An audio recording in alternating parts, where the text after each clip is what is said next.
Hello all, and welcome to the Parenting and Punchlines podcast with your most excellent hosts, Dylan and Saro. Join us as we gather around the mics to deliver you parenting tools and tips, or discuss the complexities of some of comedy's greatest minds. Whether it's parenting or punchlines, it's all about delivery.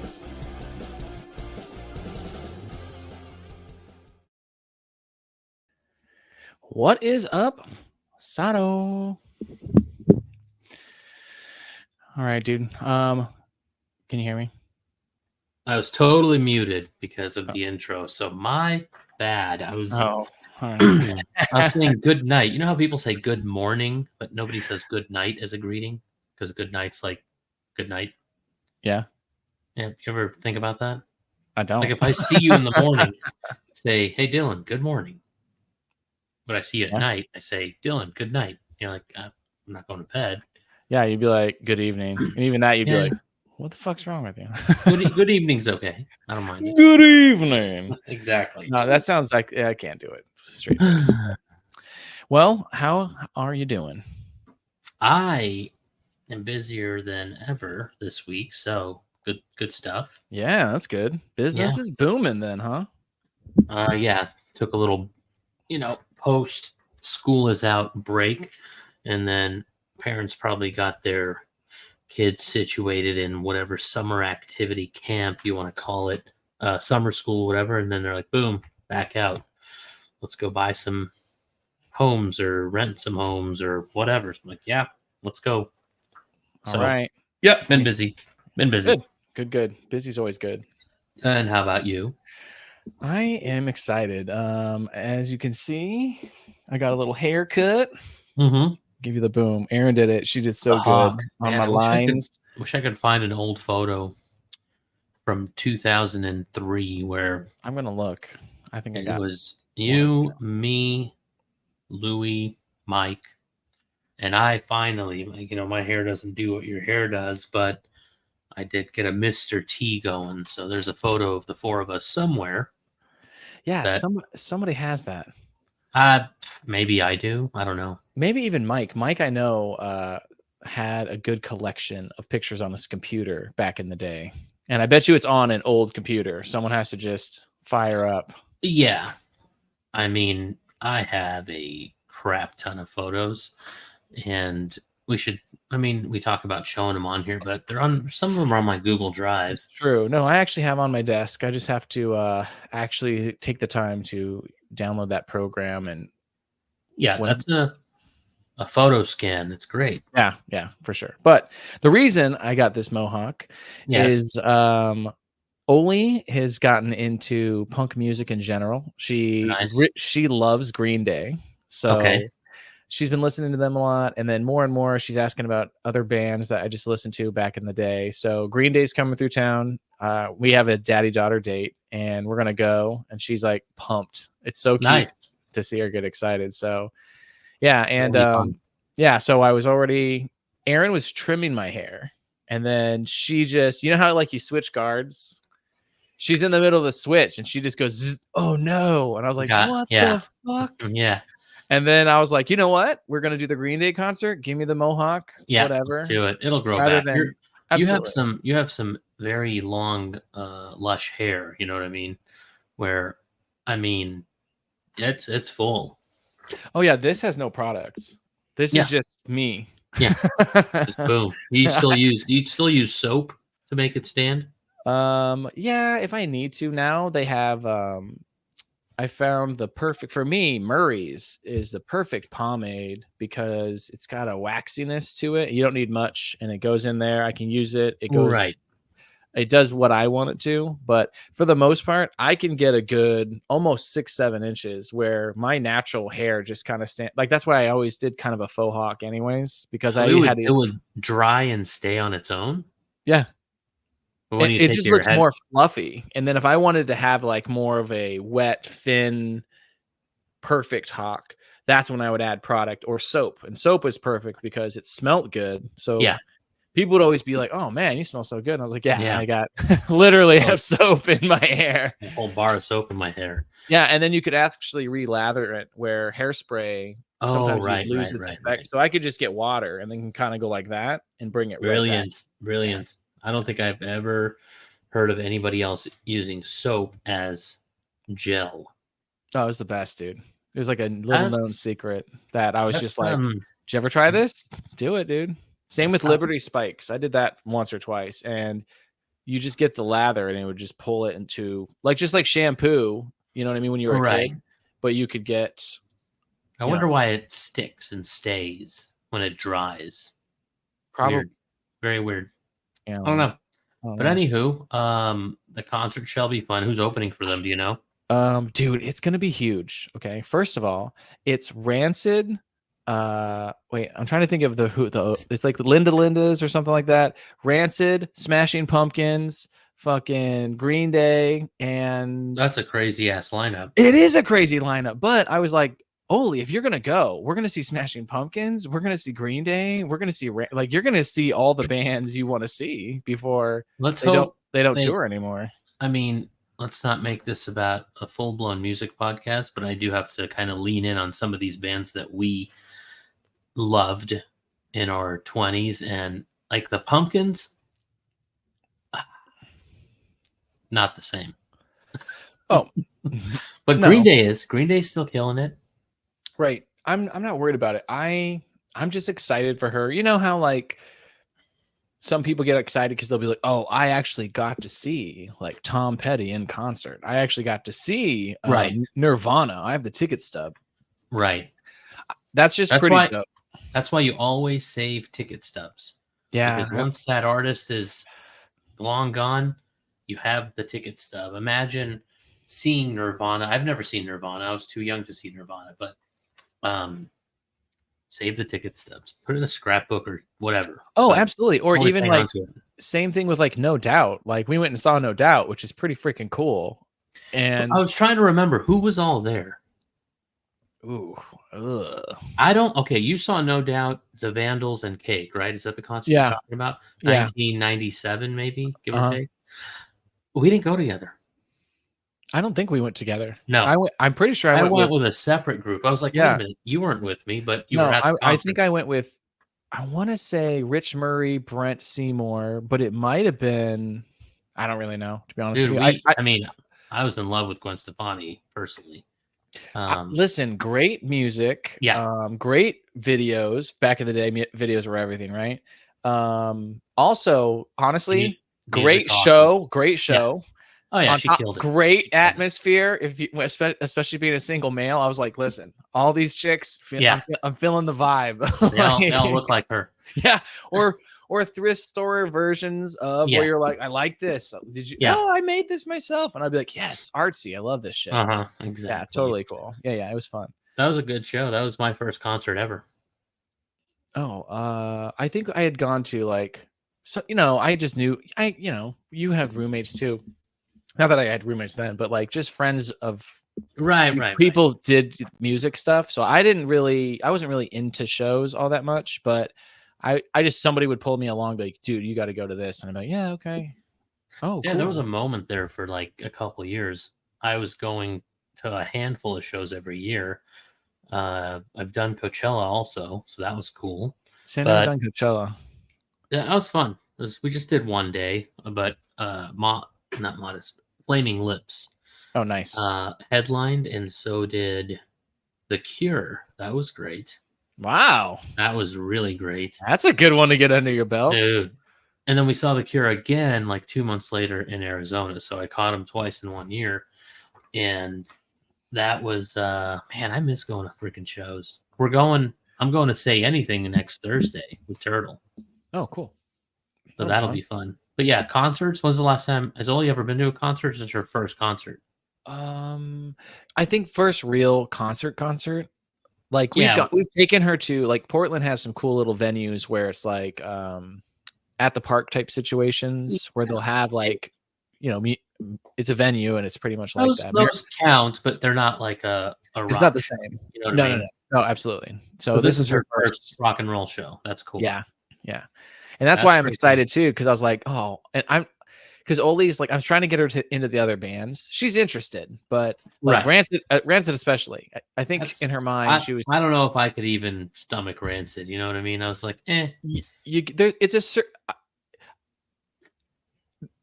I don't know. It's not Green Day voice, bro. Absolutely, his voice is like. But it matches what he's putting out there with the music. So that to me, I'm like, you did it. It's almost like this. Here's how I look at it, right? I liked his wife's band better. I can't believe you said that. But sorry, I'm just the transplants, dude. Come on. The jury's out. No, Travis I know. Barker on drums. I mean, no. Transplants. I like Transplants. I thought you said his wife's band.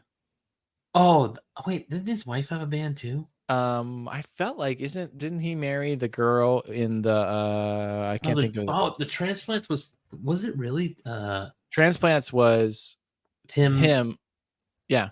Oh shit. Yeah. Oh yeah. That's a great song. The one I'm thinking of. There's a few. I actually like the Transplants. There's a couple tall cans in the air. Let me see them. Yeah. That view. Yeah. That was a great song. That was a great one. Such a good song. Catchy too. So then Travis Barker would do his Travis Barker stuff, and you're like, this song kicks ass. And then you're like, okay. Yeah. Okay, fine. Tim Armstrong with Transplants over Rancid. I just never got into Rancid. It was too punky for me. Okay, right. Absolutely.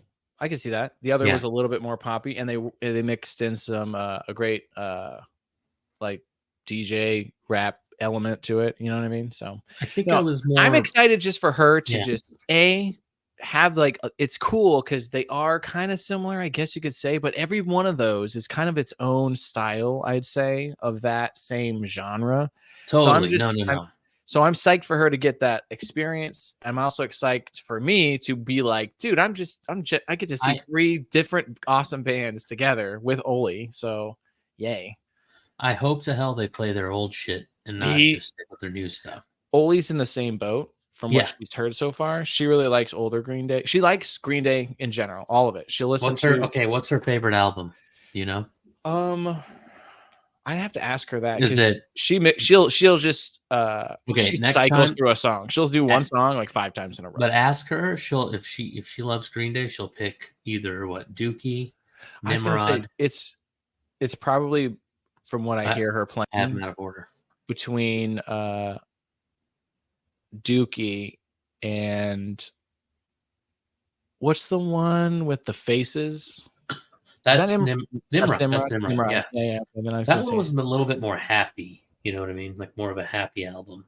I think all of their stuff is pretty upbeat, musically speaking. Like it's not as grungy and right. You know, it's got more. No, they're very like fun. What album is Good Riddance on? American Idiot, maybe. Not American Idiot. That was a great. That song. That was a great. We got album. The computer right here. Greenway is a street here. Driving down Greenway Parkway. Making a left. Heading to Wendy's. What happened? No, I'm just saying. I was just remembering Greenway Parkway, making a left. Oh yeah, right to Wendy's. Right to Wendy's, man. Every time. Remember the time where it's like Greenway and 28th and we pull up and Joey's car just got T-boned. Yeah, like, is that Joey? That liquor store. And we're like, huh? Because we didn't really have cell phones back then. So we were just driving back from somewhere. And we're like, Kyle, Joey? Like Kyle had bought all this booze for Joey because he was under 21, like we were. And they had to like sneak the booze away. Didn't we sneak the booze away? Yeah, we drove up and like, dude, we drove up like, you guys okay? And they're like, over in the bushes. Yeah. There's a couple handles of. Yeah. Okay, all right. Go grab them. We gotcha. All right. Yeah, dude. Good one. Yeah. Smart thinking. I bet you that was Joey's idea. He's like, we got to get rid of the booze. Absolutely. Now. Joey was like, first of all, before they come and ask for IDs. Exactly. Say you're sick. Say your stomach hurts. You got to go vomit over in those bushes. Exactly. Just grab the 230 packs. Man, Dookies had like 10 albums. So yeah, Dookie and Insomniac. Those were the 2 big ones. Yeah. Back to back. And then Nimrod and Warning. American Idiot. That's what it's called. Okay, yeah. Great. Those were great albums. But that's a band that's coming out. And then even sooner, I think in a couple weeks, I got to check out ticket pricings because it was pretty steep. But NOFX, they're on their very last tour. So I definitely want to go grab a shirt, say hey to the gang. But that would have to be the last time you see them, because you know what bands do. If they're like, oh shit, I'm out of money and I'm still living. Another tour. Let's go. I don't know. They always say last tour. They always say last tour. Google how many A albums they've made. B years they have toured, bro. Like most of their life is the road. I'm pretty sure they're gonna be like, we're done. We're good. Man, I mean, look, people just love doing it. Man, these guys, retirement in Drublik, NOFX. It's saying they're retiring. Final concerts, Dropkick Murphys, Descendants. Who else? Pennywise to open. That is a classic punk rock show. Lineup, dude. Right. That's all of them. That'd be a great show, actually. It is going to be a great show. I'm very excited. So those are the two for us. Hence the Mohawk. Also, I'm stepping out of like my more specific role. So I kind of was like, yeah, I want to break away and just have a summer of like fun, just be fun with the kids, do fun stuff. So Oli and I are doing take a break. Yeah, well, also from like even from like a little bit of professionalism, you know what I mean? Just to be able to be like, yeah, I'm gonna do my hair this way. Oli's gonna do some crazy stuff for summer. We're going to do concerts, and we just did movies. On, though. Would your mohawk not fly at school with parents? I totally would, man. You're in Portland. Everyone's chill out. Oh, there. Absolutely. Right. But in my own mind, I'm trying to make and establish a certain line of professionalism. So I get parents respect teachers. So I try to respect that. So I downplay a lot. Like if I can, I do long sleeve or this like cardigan looking sweatshirt. I just try to use a little bit more proper diction. My vocabulary changes. The kids know about your tattoos or no? Oh, absolutely. I am like, you would be very surprised at like how affectionate like the kids are even with me. Like they'll put fingers through my ear holes, or like one child would, like while he's waiting, he has his hand on my shoulder. He would just stand there. I'm just all of a sudden I feel this tickle in my ear. He's got a pencil going through it. I look over and he just looks at me and he goes, "I'm sorry, Mr. Dylan. I wasn't sure if it could go all the way through." I was like, "Oh, that's okay." I was like, "I can show you." And I went like that. I was like, "Just ask first." And he's like, "Okay." And then literally a line forms and every child comes up like, "Can I try?" And I was like, "Yes." "Can I try?" Nice. Yes. I was like, "Can I try?" And they went that was it. They just got it. You can't make that up. That's hilarious. Yeah. I don't care. Yeah. Because that's what I'm saying with my kids. Like, we're very cool with that, like very intimate and calm, where it's just like, if you can have a calm conversation and like, that doesn't bother me, but as long as it's not disrupting everybody, cool. Yeah. But I think that's why they'll also do the same for me. If I'm like, "Hey man, this is unreasonable. Like, I'm not asking you to do something insane. It's something you can do. It's just challenging. So let's get it done." And they'll be like, "All right." Cause we're cool with that. So, mostly if you talk to them like they're kids, not babies, then I think it works, right? Yeah. Well, yeah, actually, within like the 3 to 6 range is like that appropriate time where it's just, you're almost like this. Hey, I have an expectation for you to like, rationalize. Yeah. So let's do that, because that's a respect. If you think about it, I'm treating you as a thinking human being, and all that means is they like that when they pick it up, they like it. Meaning, when they catch on, they're like, "Oh, he's talking to me like a normal whatever." Oh, right. Sometimes that takes away the frustration, because sometimes kids feel like, "Oh, you're trying to take that job responsibility or thing away." I wanted to do it. I wanted to wipe up the spill with the sponge. I think I'm big enough. And it's like, "Oh, whoa. I wasn't going to take that away from you. All I'm saying is that sponge is so wet. When you squeeze it, it's going to make more of a mess. So squeeze it first, and then you just show them." And then usually they're like, they're what I call limp, limp arm. Then they're limp, like, "Okay, show me." So I'm like, "Bring it over here. I'll let you do it. I'm just moving your arm to the sink. Squeeze it." They squeeze it. And then I'm like, "Now the sponge. There you go. Now you're doing what you wanted to. You wanted to clean it. Good. Thank you for cleaning it." Teaching moment. Right. Where I could have been like, hey, you're gonna do that, and they're like, no, and then I'm like, give me this punch, and they're like, no, Right. and then they're like, ah, and then they're squeezing it anyways, and then water drips everywhere, and then water's you're like, getting God damn everywhere. it, look at the fucking mess you made. And it's like you both are in the same mindset. You both want to clean the spill, but you're both fighting over who's cleaning the spill. It's a control thing. I think the book brings that up. There you go, baby. The book is the whole thing about controlling. So like parents, kid, like they both want to be in control. We're the adults here. Let's, that's what I tell myself. I'm like, I can't argue with a 3-year-old. This is dumb. Like I'm a fucking full-blown adult. I'm 42 years old. Why am I arguing with a 3-year-old? And I've had to say that to myself a million times, and it's finally working. Just saying. It's true. Mm-hmm. I'm so glad you brought up the book because... Well, that's what you were hitting at, right? I was like, that's in the book. I wonder if you're trying to... Boom! Nice. I'm doing my best. That's a good transition. I try to, dude, I got to say, listen, you are like, in life, you are a drummer, baby. Like, that's the one thing I've noticed about you.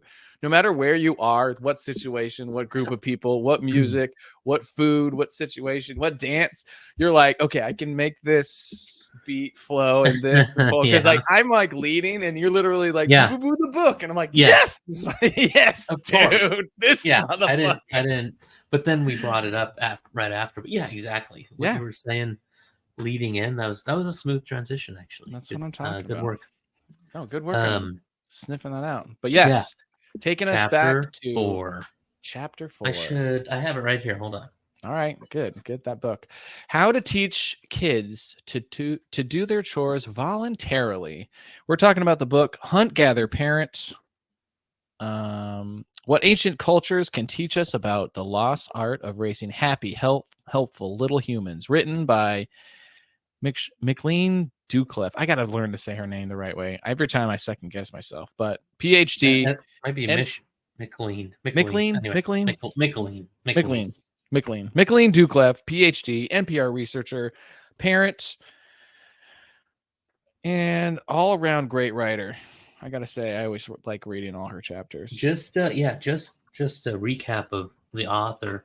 NPR gets to travel the world and basically be with different cultures and kind of learn what they do. And she does other assignments too, with this particular book, she goes to, I could tell you exactly, she'll visit a few countries and watch other families do their morning routine. The best one was, I don't know if you read the part where they're all getting up, getting ready in the morning, and like every kid is doing their thing, and then the older kids are helping the younger kids. Like there's a flow in the household, and no one's getting mad and frustrated and throwing shit and being like, eat your food, when that kind of stuff.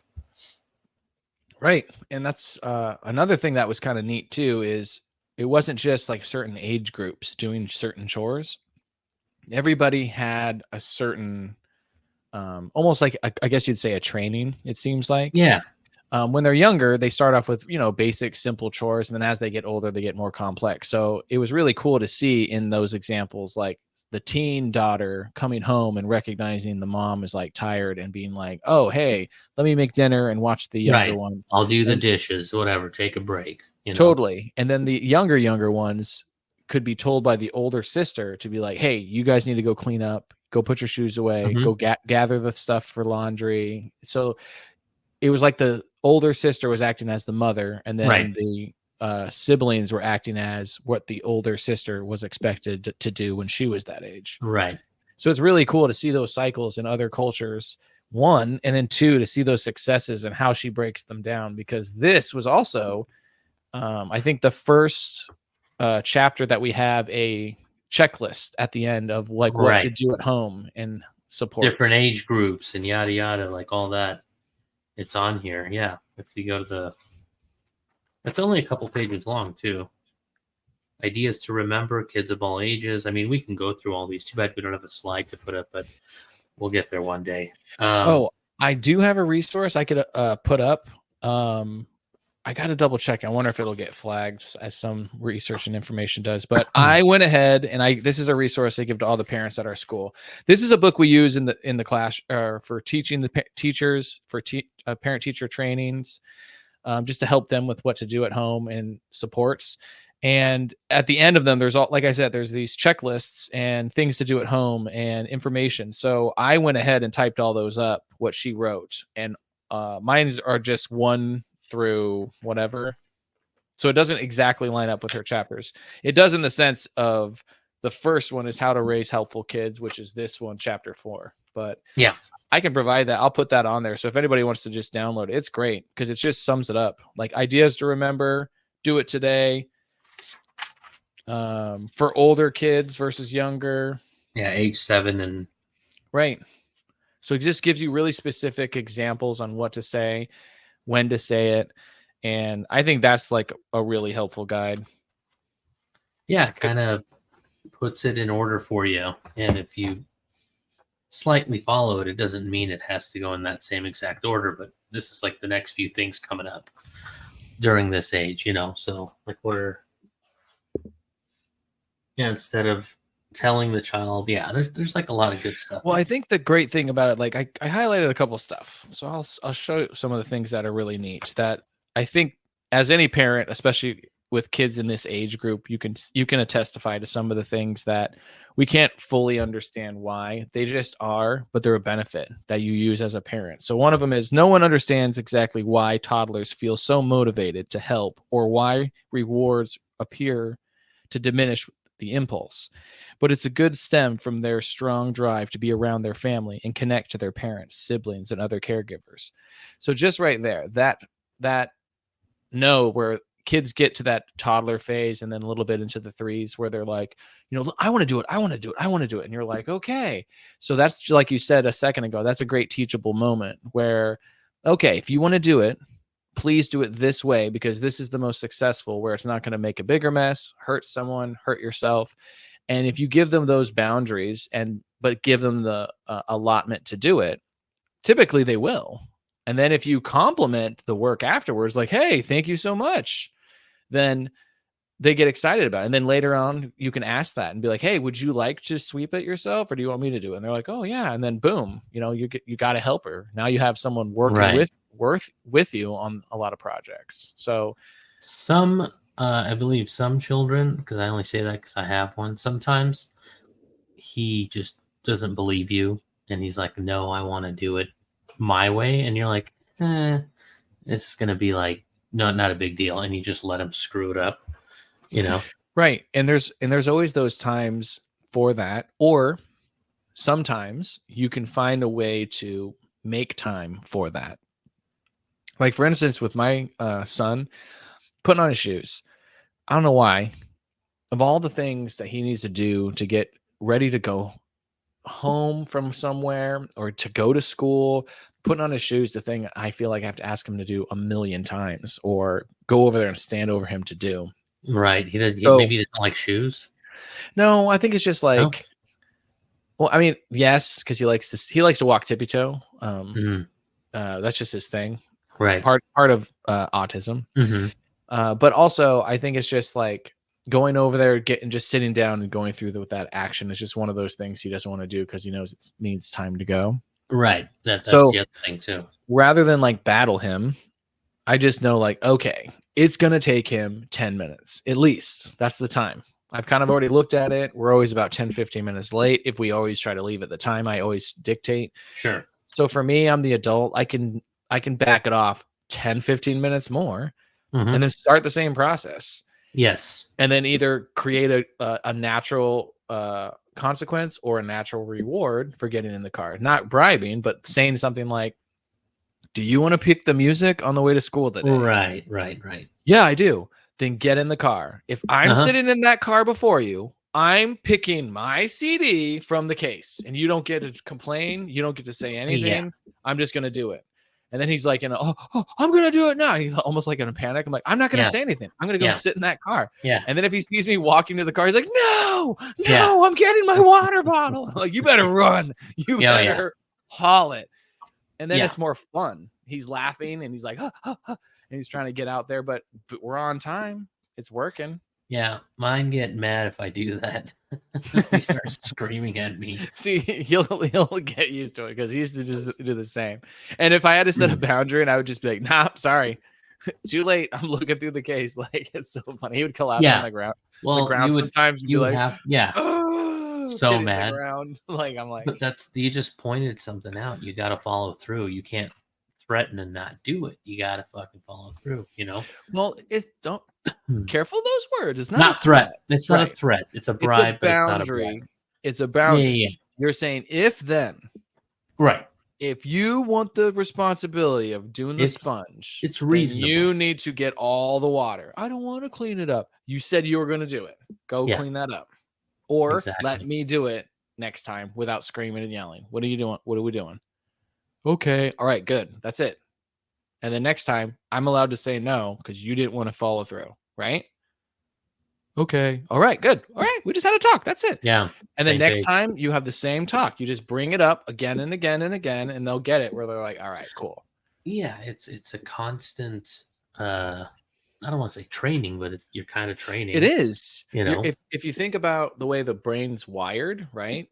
Their brain is constantly sparking in a direction to where those neurons are. And every time you have this conflict or conflict and then resolution, then it's just training it to go this way until it just naturally, oh, cool. Now I don't have to like take a pause and think about it.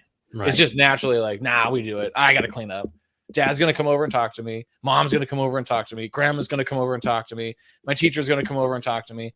I've done this 100 times with Dad. I've done this 100 times with Mom. All those times just... Especially like what's impressive with kids is like if you have a pretty consistent schedule at home, they'll know what day which grandparent's coming over and what day they have to, go to that museum or that jump place or like it's just routined out for them and they just know what's next. So it's pretty cool. They're smart. It's true. And I think that's why for me, that's why I give my kids firm boundaries because I know they're smart and I love them. So for me, that's the best way to communicate to them my authentic expectations and what I truly believe to be right and wrong, right? Just very basics like, hey, you're going to go over. I know you don't want to say sorry. I know you don't. Of course not. It doesn't feel good. You did something to hurt your sister. Yeah, you should feel bad. I'm glad you feel bad. So feel bad and go say sorry because that's not cool. Same thing. Like anytime you feel bad, I'm going to make you do the right thing. It doesn't feel good. You remember going over to say sorry for throwing those eggs? Like that was uncomfortable as hell, but we had to do it. We were just standing there. That was like, brutal. Yeah, no. That was like great. That was such a funny moment. Like we were in trouble. That till the day I die. We managed to squeak out. We managed to hold our shit together when Dad said what he said. You're just like, you're just like, oh, God, man. I want to laugh so hard. Right now. Especially the whole situation was just like, especially as the information's unraveling, where you're like, really, that's how you found out, Jeff? You son of a bitch. He left. I mean, people listening are like, what are they talking about? We were young, dumb kids at one time. I'll tell the quick version. We threw a few eggs, not a lot, maybe like a dozen at most. Like 3 per person. It was 4 in the group. By the way, I drove without a license also. Remember that? Wait, you don't have to like... that was great. Like, these aren't priests we're talking to, man. I know. But it's funny because then we get in trouble. We go back and now we have to apologize to the person, Greg's father, for doing that to the house. And the only reason we got caught is because Jeff left the receipt at the scene of the crime. So the dad gets the receipt, Circle K, 10:32 p.m. Walks in. Dude, I think it was like taped or stickered to the box. Yes. And I don't think he went through all that. I think he just told us that we weren't going to call his bluff. Like he didn't, I bet you they didn't even have security cameras. Well, they did, but anyway. So we got caught. Got sloppy. So don't be sloppy. Moral of the story. Yeah, don't leave evidence. Like written documentation. Like back then, you just had to be a little smart, and then you wouldn't get caught. Now there's cameras everywhere, and they'll find your ass. They'll be like, oh, well, your phone pinged on that tower, which is right. Are you kidding me? Like, At this, I feel like every high schooler is now probably digitized through public school, so they could just be like, hold on a second, zoom in on that kid, scan him. I'm gonna go drop in on his fourth tower and just pull him out real quick. It is getting there. It is getting there slowly. I can see it. I mean, that's creepy. Technology's after us. It's so after us, man. AI. I love all the AI things you can do. The art stuff's really freaking cool. I know, but you're giving something up. You know, people that do the face one, I think they take all your face stuff and use that shit or do something. I wouldn't. Well, I mean, look, that's a conspiracy ass theory thing. No, have you seen the whole thing where they can take your face and voice? It shows the scan, and they can make it age and change, or they can use it. Like my grandma got scammed. With that type of technology, it was just an email scam, but they were posing to be one of my cousins and saying that they went to like Cabo. They sent her a photo. No, they sent a message that was like relayed from the correctional facility of Cabo South or something like that. So my grandma's like, wait, what? And it's like a message that was like transcribed. It makes it look like there's a message sent via this jail. Got it. And the message is, Grandma, I'm so sorry. I'm embarrassed. I was, partying with friends. We acted it out and we were drinking. I'm trapped. I need your help. The bail is this, the this is this, the this is this. Right. Very specific. So it seems like totally real. And then you send it. And my grandma did. Oh no. They never caught the guy? No, it was like once she's like, oh my gosh, blah, blah, blah. And then she started calling everybody, like, that shitstorm. Like, there's a lot of us. So, like, the McCann family was like, hey, what, who, what? Oh my gosh, let me check. I don't know. And then, of course, does anybody answer their phone in this day and age? Right.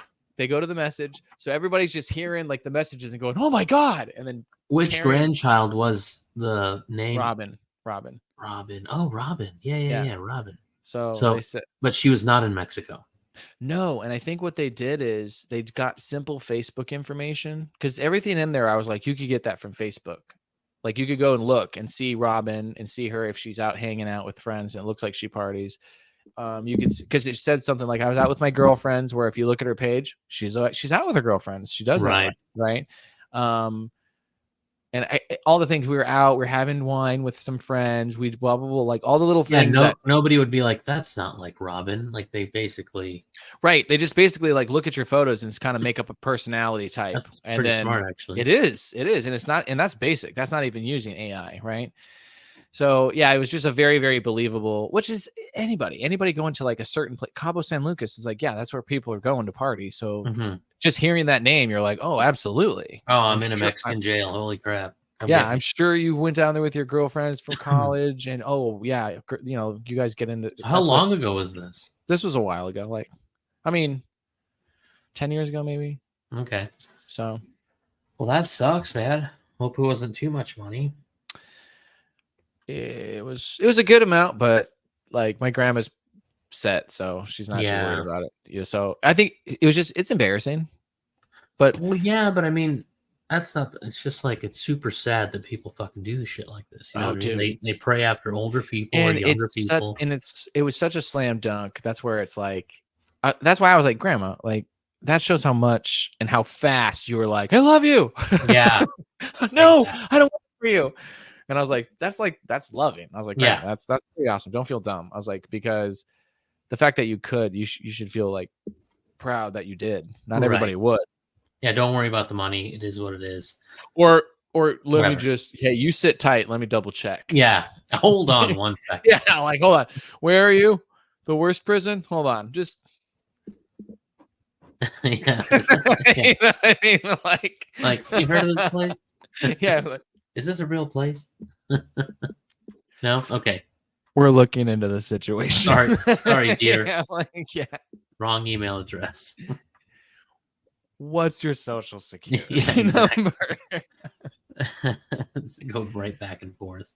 Do you remember when you came over to my house last year? What you told me in the back? What?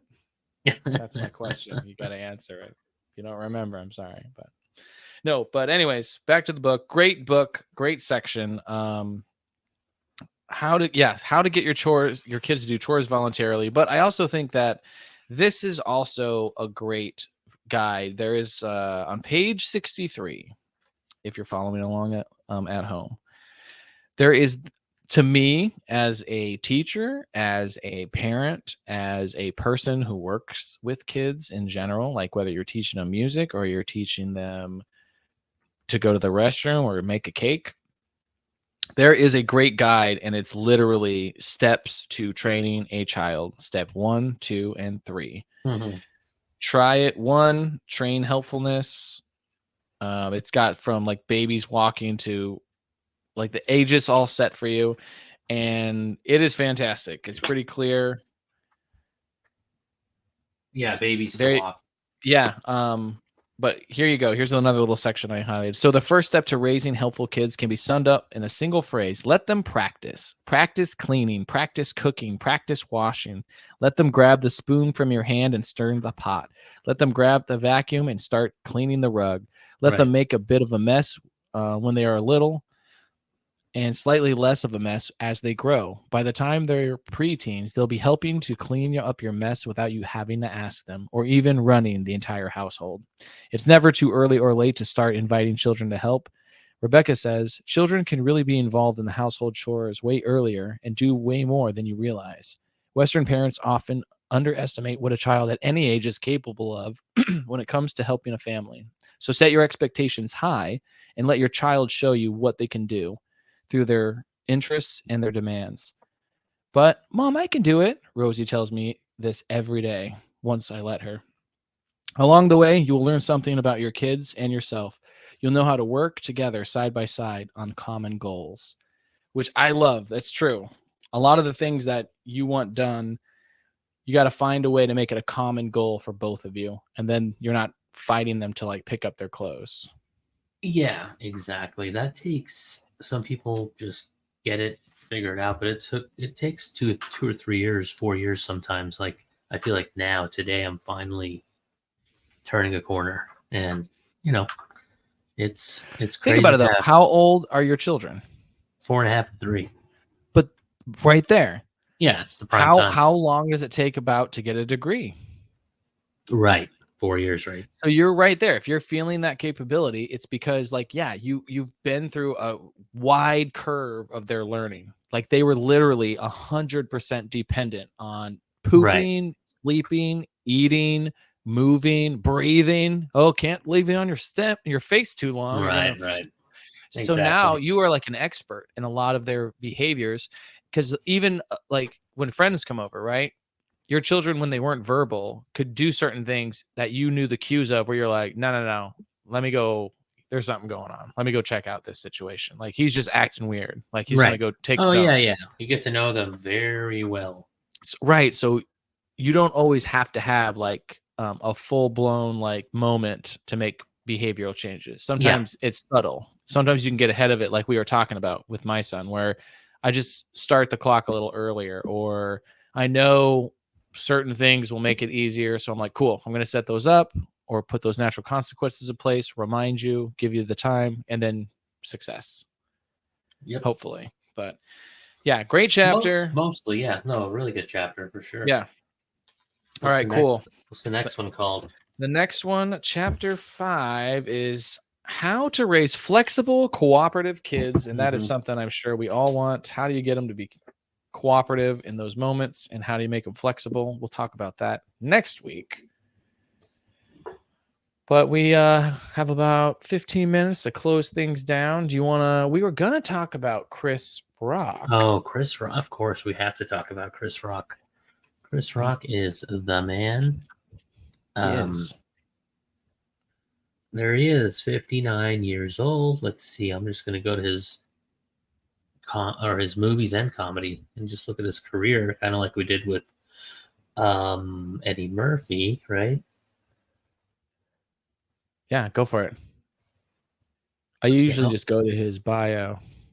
Yeah, I got the bio here. Christopher Julius Rock. Julius, yeah, February 7th, 1965. But he got, let's see. He's an American comedian, actor, and filmmaker. He first gained prominence for his stand-up routines in the 1980s, where he tackled subjects including race relations, human sexuality, and observational comedy. Yep, this guy's had a hell of a career. I'm just trying to find the award stand-up specials. I guess we could start there. I gotta say, I think is much more prominent of a comedian than he is an actor. I hated most movies he was supposed to. Yeah, and he had a sitcom too. He had a sitcom, but yeah, I don't think. What was his sitcom? Chris. It was called Chris. Oh, Everybody Hates Chris. Everybody Hates Chris. Thank you. Right. Yeah, that was actually better than what I. Well, that wasn't him. It was he has a kid, Chris. That's true. You know what I mean, yeah, so it wasn't even him. Good call. Yeah, stick to stand-up, Chris. What's the first stand-up you watched or heard of his? His was little quiz, pop quiz. I'm trying to think. Can I give you a hint? It's not Bigger and Black. What's before Bigger and Blacker? Oh yeah, so that's the one we're familiar with. So 1999, age appropriate. We were like in our mid-teens. But there was Bring the Pain and Big Ass Jokes. Bring the Pain. And never. That was 96. He has 5 HBO specials. And that sounds about right. 2 Netflix specials. Maybe it's Bring the Pain. I don't remember that. I don't see. It was Bigger and Blacker where he's talking about. No, but I remember him from something before that. Bigger and Blacker was like the second one I can remember. I just don't remember the name. I thought the name would like trigger my memory, but the first time he stood out to me. That's what I was looking through the movies. I'm surprised. I didn't know he was in Beverly Hills Cop. I can't recall what he is in that. I remember him from New Jack City. Barely. He was a crackhead in that one. And then CB4 was probably the first time I was like, okay, this dude's pretty funny. Like, because the movie was like, it was pretty good for what they were doing. Yeah. Do you remember that movie? CB4, I kind of remember the previews and whatever, but he's basically a dude who wanted to be a rapper or whatever. And at least I think this is the premise. And then that sounds right. Somebody who he uses the name of a dude who went to prison.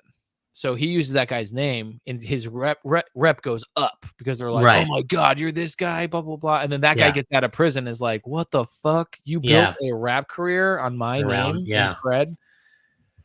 So then he goes wants to kill him. But Chris Rock is just hilarious in it. He's in. I'm trying to find his movie career, but he's in The Immortals. Okay, so it starts off. He's in Crush Groove, which I've never even seen. Yeah, this looks like it's low budge for sure. Oh, it's on Tubi though. I might watch that. Then he's in Beverly Hills Cop 2. Then he's in I'm Gonna Get You, Sucker, which I haven't seen that in forever, so I can't really remember who he'd be in that. Are you on IMDb? I just Googled Chris Rock movies, and it gives you a full list of their in order, and it gives you the movie posters. That's why I like it. Got it. I think I'm on the same page now. And then then after that, he's in Boomerang, CB4. Him and Eddie Murphy did a lot of movies together. They did. I'm just now recognizing that. Maybe he is like Adam Sandler, and he was like, all right, I like Chris Rock. I'm going to put him possible because Eddie Murphy and Chris Rock's like upbringings kind of were the same with the comedy, the acting, back to the comedy. Like they did all of it. So he was in. Wait, I looked up Chris Rock. I thought I looked up Eddie Murphy because he's in every damn movie. Yeah, that's what I'm saying. I didn't notice that until seriously looking up here. Dr. Doolittle. And hold on. Even before that, Sergeant Bilko, Eddie Murphy, Boomerang. Steve Martin always did a couple movies together as well, right? Yeah, interesting. What's the one where he's a homeless guy, but then he switches Trading Places? Oh yeah, is that Steve Martin? Who's the white guy in that? Dan Aykroyd. Dan Aykroyd. That's a great movie. That's a really good movie, actually. I love that movie. Dude, he is in some terrible movies. Down to Earth was horrible. Never saw The Longest Yard. That was funny. Oh, Osmosis Jones was okay. Pootie Tang was all right. Kind of dumb. I didn't even like Artificial Intelligence. I thought that was like, meh. But he's in 2 Silence movies this year. Rustin, Head of State was terrible. Yeah, really that was a bad. bad Nobody's movie. School. That was a bad movie. Funeral. I think I saw the funeral one. Oh yeah, with Martin Short's in that one too. Not Martin Short. Martin Lawrence is in that one too. Death at a Funeral. Have you seen that one? I haven't. Is that good? You know, it wasn't bad. Not too bad. 2010. Wait, is that Martin? Yeah, got a movie? 43% on Rotten Tomatoes. Ouch. B movie. He's in that. That movie sucks. Yeah, only Karen really likes that movie. Never. That's a terrible. I've never movie. seen it. Can't do it. So Chris Rock. Damn, dude. Chris Rock. Yeah, I gotta say, Chris Rock. The thing that got me from I remember Bigger and Blacker pretty well, but when he gets into the prison stuff, some of his stuff is so graphic and gross. I just remember at that young age, I wasn't mature enough to handle that mental image. I'd be like, ugh, like the whole tossing the salad thing. I was like, I can't. Oh, yeah. I can't do this, dude. Like this is a little too much. Yeah, he's hilarious. But he's not as Tracy Morgan. Yeah. Like I think Chris Rock is a lot tamer than him. He just popped in my head because he's coming to Phoenix in like 2 weeks. Oh, Tracy? Yeah, but I've seen him before, he's a good show. Yeah, he is, but it might be a different show now because he's like, different. You know what I mean? No, still good. No, I'm saying it's probably. I mean, it could be because he's just had a lot of huge life things. Oh like, yeah, he died. Accident. Yeah, he was in a car accident. Oh, I mean, maybe he. And I think his best friend died in the accident. Yeah, and he had he supposedly at the time he was like, I think I'm done with Hollywood and I just need to get better and got mental stuff to get over and then I think he had to relearn to walk and all that stuff and it's like that's crazy. So that's gonna be a great show. Actually, I'm gonna buy tickets to that show. Thanks for convincing me. You should definitely go. Like he has a great. I mean, I saw him I think twice before. I think we saw him together. Yeah, actually. we saw him once. And phenomenal show. I'm trying to think. I feel like that was one time I was like, I can't hold this piss. And I'm terrified to leave my seat because I think we were kind of close enough to be like, he's going to see me fucking come back or leave. Because it's that, there's a certain amount of rows you can be in where you're like, this fucker is going to notice. Like, you know what I mean? Like, I'm too close to the front.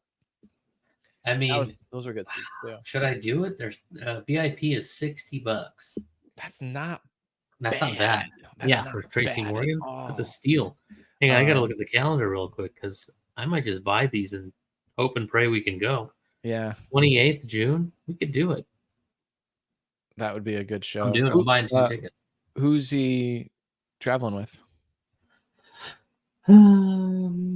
It doesn't tell you on the website. It's usually a bunch of local people because they usually switch their openers that travel with them. Like some can only do the West Coast, some can only right. But sometimes depending on like he's big enough, I think he might be able to pull someone with him and the whole time. Right. I wasn't sure. And you never know. He might also only want to work with certain people because he's like, I'm not traveling with nobody I don't like.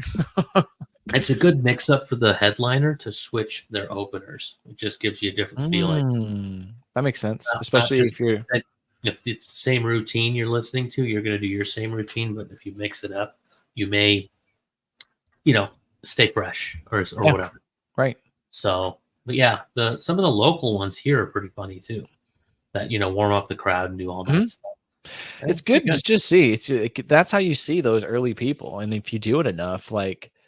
That's why, like, I never understood, like, using music as a reference. Like, there's these stories of, like, certain people that would house musicians that were, like, struggling as they were coming through because they're like, oh, I just recognized raw talent, so I just let them stay in that extra bedroom whenever they came through. And you're like, how the fuck does this work? Like, wouldn't you worry about them killing you? And it's like, in my mind, I could see that with comedians where it's like, if you know someone's, they're going to be here for 2-3 nights. They're some young 20-year-old.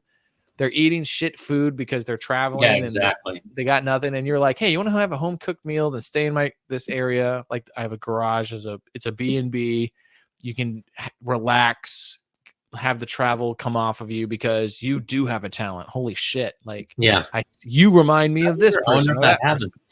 Like some comedians, if they go through their hometown or whatever, they'll just stay with their family. They don't stay at the hotel. Or friends. Yeah. Yeah, they're or like, friends. Exactly. Yeah, they're like, oh, dude, I'm hidden in Portland. You guys want to go to the show? I'll crash at your house. That'd be How cool would that be if comedians heard this and then we just start letting them stay at our houses when they come through Portland or Phoenix? If you guys can come through, like, oh, dude, I can't even say it on the podcast because we're going on a trip this weekend, and more and more, we've already made certain things. I'm already downsizing certain things in our life to have this extra to just make that happen as an extra.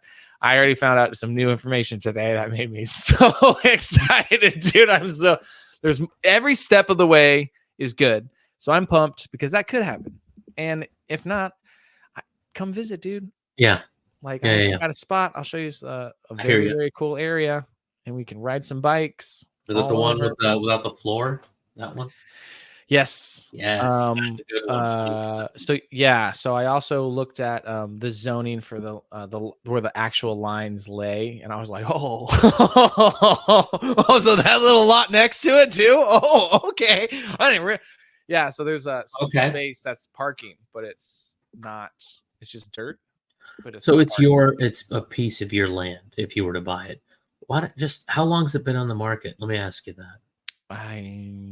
Over 30 days? Oh yeah. 60 days? I want to say yeah. Okay, so 60 plus. I would wonder what the motivation is, but maybe go in there with a low ball offer and just be like, no, I already know. I think I have the number that is right on the money because I did a little research on the cons. There are cons. So that's the number one thing. Like, if you wanted to go in and make something kind of flip and jump, this isn't the one for you. But for us, it was more like, I love this environment, this area, this location. I love this town. I want to be a part of this town, So for me, there's a little bit more of an investment there. And then, as we discussed, I always had the dream of not really living in one spot. I like the snowbird idea. I always thought was cool when the snowbirds would jump into Scottsdale and overrun our cafe. I mean, yeah, dude. And that's not something only wealthy people do, by the way. You don't have to be a millionaire to have two places. Once you retire, all you need is a little place and a little place, and you're just staying. So that's, more people should well, especially if the kids are out for summer, like that's where it clicked for me. I was like, okay, that's a different perspective. Okay, what do I have to make? Oh, you're talking now. No, that's fine. Dude, I'm talking about soon. I'm talking about. I mean, maybe not for me. Well, like you were saying, you're reprioritizing what you do with the money, and it's like, okay, if I do this, I can eventually have two. So that's very smart. That's a great idea. Making sacrifices. And that was the hope, is that currently the school is, almost self-sustaining, where I don't really have to be there. I have to do the tours, advertising, get people in the door type thing. But once it's once we're enrolled for the rest of the year, it's kind of like, that's it. I did it. The teachers are now there. I'm just supporting the teachers and making sure, light bulbs are changed, and electrician, plumbers, people coming through that need to be done are done. But that's just making appointments, so I don't have to be as readily available, and it doesn't take me and Aaron. One person could easily do payroll and all that other stuff. So for what we were thinking is, I'd head out there earlier in the year, and then she'd close out the school. We hire or promote one of our, because also there's less kids during that time, so less staff needs, which means we could just say someone would take over the responsibility of doing the summer in our place. But also, I'm only 4 hours away, so they can call me. Worst case scenario, I will literally just drive out and then stay there. But then what we would do is basically summer in this place, and I would work a new business there. And then the goal is to make enough in that summer to pay the mortgage throughout the year, or a large chunk of it. So it's not a full burden on us. But then on top of it, I already told you, the business is functioning in a way where I could probably put a B&B or two on it as well. So that it's not as much pressure on the business as the B&B. Then the numbers I projected could already pay for the mortgage. Sure. That's good. So that was the idea. So that way we could just this weekend. Yeah. So today, or I'm sorry, this weekend is where I'm going to just go up and take as many pictures as everything that I could possibly do and take a little bit of measurements. I got to see if this woman's available because it's Father's Day weekend. So she was like, I don't know if I could. I was like, yeah, don't worry about it. I was like, I'll be in town the whole weekend. So, and then the other thing is I'm also starting to do like heavy research on all the other, I mean, it's a small town. I can get into every business easily in the weekend I'm there. And I just wanted to like meet the people, see what they offer, kind of compare what they sell, what businesses are doing well, how many people are going through. It's a Father's Day weekend, and it's there's a bike rally in the area. So it kind of gives me, I was just going to kind of like, we're staying at a historic hotel on Main Street. So from the window, I can kind of clock how many people are coming through in different bikes I see. Right. It's just photos every so often. So we're going to do that. Just take in the town, check it out. Get a little bit more feel for it. Cause again, if we're going to like relocate here a portion of the year, I definitely want to make sure it's something we want. Erin is in love with it. She's already on board. The investment looks like a solid slam dunk to me. And like I said, I feel more confident this way around because the previous idea I had, I did the research. I just didn't pull the trigger soon enough. Right. I missed it, but already I'm keeping up on it because I already did the research. I already know the address. Well, so already I started seeing these things. You can like look up on all of it's posted. They're already starting the process of getting all the applications for development on that property before. And I was this is all stuff that you've been just Googling and calling and doing stuff like that. And then, because it's more and more, the information's out there. You just kind of do a little digging or calling. Like I called it the Wheelers County just to be like, hey, I got a question about this because I wanted to do this. And they're like, you got to talk to, and since it's a small town, what's dope is they're like, you got to talk to Alan. I'm like, who's that? They're like, oh, Alan, he does this. He does it for Wheeler County and this. Yeah, and this. I bet you get answers quickly. Like out here, if you called and said, hey, what's the real square footage of this house? 4 months later, you'd find out. Portland, they're like, oh, I can send you to his voice box. And you're like, great. You go to the voice box. And it's like, voice box full. And you're like, fuck, are you serious? And it's like, there's nothing you can do. It's downtown Portland. There's 800 people who want to get something done. So they need you to. I wonder if they even read them. They're just like, they have to hire someone to read them, or the officials wouldn't have enough time to do anything. I think, just from our personal experience, the way we got things done, we had to take time off of work. So Erin would be like, I'm going to go on our lunch break downtown. I'm going to put in a petition because they see you. If you put in a thing saying, hey, I'm waiting out in the hall, they see those people first. Yeah. Not a lot of people want to do that because we have to do what you got to do. So Erin would do that 3-4 times a week sometimes. And just her name being on there almost every day, they associated her name with deaf school. So every time they're like, the woman from the deaf school is here. So we get like VIP service because they'd be like, we really want your, license to go through. We really want all the things you're to go through because you've been so, and not only that, Erin was always very, very sweet. She'd always like do the icing on, like the cherry on top. Yeah. Because she'd say stuff like, hey, Peg, thank you so much for taking the time and talking with me today. Because without you, I don't think we would have this support for deaf kids in this community. And then they're always like, oh my God. They feel really. Oh, hell yeah. Good. And then they see you and they'd be like, Erin. They're on the phone. They're like, come on. Yeah. Yeah. And I'm like, come on. We didn't have to wait in line. She's like, oh no, I've been talking to her all week. Yeah. I was like, yes. That's amazing. Yeah. So I have that confidence just because we've jumped through the hoops. It sucks. But if you are trying, kind of like we discussed in the book, if you're trying to have that person and you could go downtown and be like, hey, how come I can't do this? The more they give you a wall, if you are just trying to connect with them and be like, hey, I just want to do this thing, and you don't make it about them, like, why can't you let me? They want to help you. They'll point you in the right direction. Yeah. And so that to me is where that's what motivates me to try to do this, to become a part of this little town, to make another little business. I do want to do something with baking. I would love to do something with breads and pizza. I've always wanted to. So I think that's just a motivator for me. And I think, again, the research I did is a good thing. So I'm willing, like now, mohawk. This is my summer. All the little things I need to just help me get that little motivator to be like, fuck it, I'm gonna take it because that's what I want. I want my kids especially to see me take it a new step and a new phase.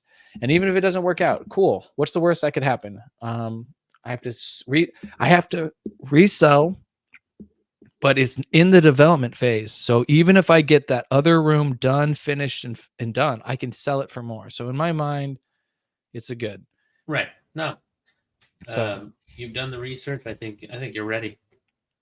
So it's still kind of scary. Now of course it's going to be scary. You just kind of have to do it if you can. After you can, not just do it. I'm not just saying do it, but you'll figure it out when you're ready. You'll know. So, and now I want to make pizza. That's my thing. After you mentioned pizza, I want to make pizza now. Oh, okay. Listen. So, Facebook Marketplace. I'm now obsessed with mixers. They come and go. I was actually surprised I thought it would be 1 in a million shot to see no. a 20, 30 quart. Out there. I saw a 60, 70 quart fucking mixer for like $3,000. And I was like, those things are like $20,000. Like what? Yep. So make it work. So that's what I'm saying. I'm already looking for those things, those little key elements. Build it small. My favorite job in the world was the pizza job ever. Everything about it. Working in the kitchen at a pizza shop was my most favorite job in the world. Yeah, me too. Yeah, I mean that or Subway was kind of similar. It was different products, but kind of the same thing. You're hanging out mostly. Everyone has a certain responsibility, but it's easily something you can keep up and enjoy while you're doing other things. For me, it was rolling the dough. Oh yeah, that was fun doing the prep. I didn't do it enough, but just the prep party is even fun in pizza. Pizza's just fun. That's why everyone loves it. I think it's dough. Like the dough has a certain. It feels so great, skill. Right? It feels good. There's a romance to it. Yeah. Honestly, you're touching it, you're massaging it. There's a certain feel to it. You can feel it. If you know dough, you're like, oh, dude, no, you gotta like, you kidding me? Feel right? That's way too solid. Yeah, not enough. Keep going. There's not enough. Wait. This is super dense. Did you put too much salt in it or something? There you go. Absolutely. You smell it. There's a certain smell to it. Right. It's just the dough yeastiness, temperature, braiding the doughs to make I used to love to do that, to do the party subs or rolling it out, throwing it. Like there's so many little delicate things to it to appreciate. Yeah. Gotta do a pizza shop. Well, I was gonna say, I hope I got someone coming in looking at that van. I'm starting to. It's running like a champ. It's looking good. It's served its purpose. We took it on adventures. It's just now kind of like we're over it. We don't. You're selling a van? Yeah, you know that giant ass van I had? No. Oh my god! I gotta send you photos. Is it gone? No, it's out front. Oh, it's still okay. Yeah, it's like a giant Dodge 350 passenger. So it's got like 5 rows. So I can fit like 20 people. It's a van. The caravan. Dodge Caravan. So from back in the day, so it's got safari windows that are huge. So it's all wraparound windows. Yeah. But it's from like the 80s. So it's just this giant beast of a vehicle. And when we first got it, it's whenever we were in the church location. So they were like, hey, we're downsizing. We have all this extra expense that we're paying for and no one's using. Does anybody want to buy this van?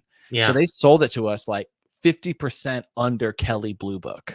Wow. So we were like, what? Buy it today. I was like, Aaron, we got to do this. Yeah. We got to fucking do this. Yeah. That's Bought great. it. Works like turns on every time. Looks great. Like this bench I'm sitting on is one of the benches from the van because we took out the last. It's got 4 benches, 4 bench seats, and then the front 2. So when we took out the last, it's huge. Yeah, dude. It fit 10 people. Yeah. This used to be a passenger thing, like a shuttle bus. Oh, you know those big vans that used to like take people to send me up. I'm thinking Dodge Caravan. Oh, I know what you're talking about. I'm sending you a photo. I think I got some on my phone right now. Like you go to the airport, the Enterprise rent-a-car shuttle or something. Okay, hold on. But not quite. I just took pictures because we're putting it up for sale. You ready? Sent. Okay, let's wait and see.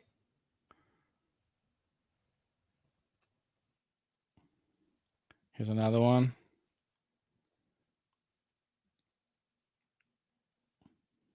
Let's see. Oh, and it's a Econoline. These. Okay, I know what you're talking about. I'm going to show everybody. That thing's cool. Yeah, I even like the color. It's two-tone, baby. That thing is really nice. Probably didn't too good on a fuel, eh? Luggage rack on the top. Oh, luggage rack, huge door. If you look from the side, on the side, it's got these like suicide doors that open like that, and then it's like you can step right in, and it's got plenty of space. We took out the last two benches. This is a classic, dude. Do not sell this thing, dude.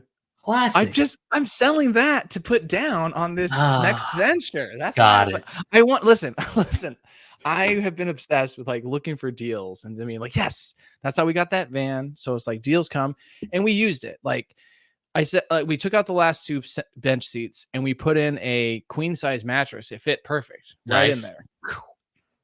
We would take it camping, sleep in the back. We took it to mountains and rivers, and honestly, best trips with the wife. Yeah, there's totally. 2 full benches. Each child got their whole bench.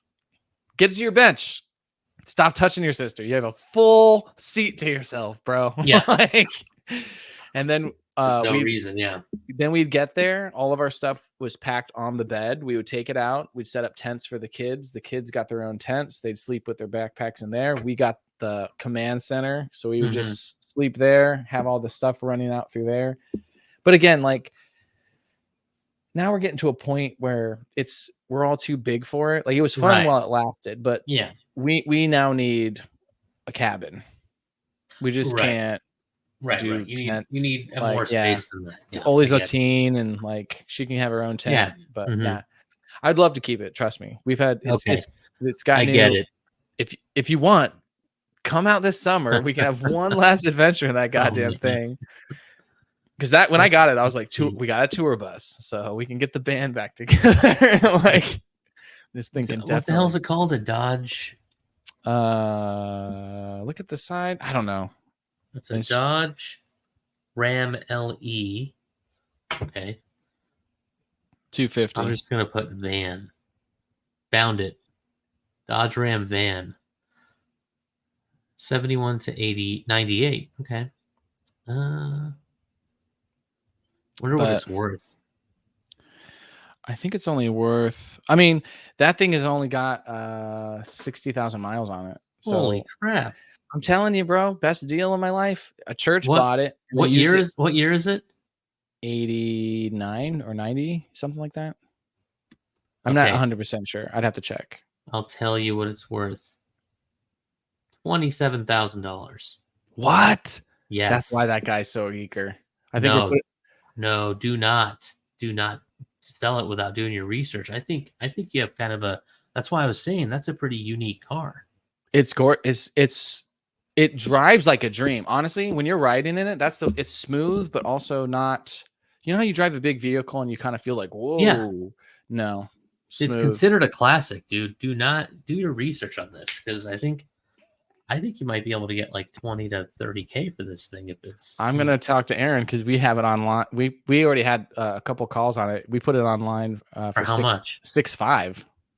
6,500? Yeah, dude, I'll buy it right now. Let's go.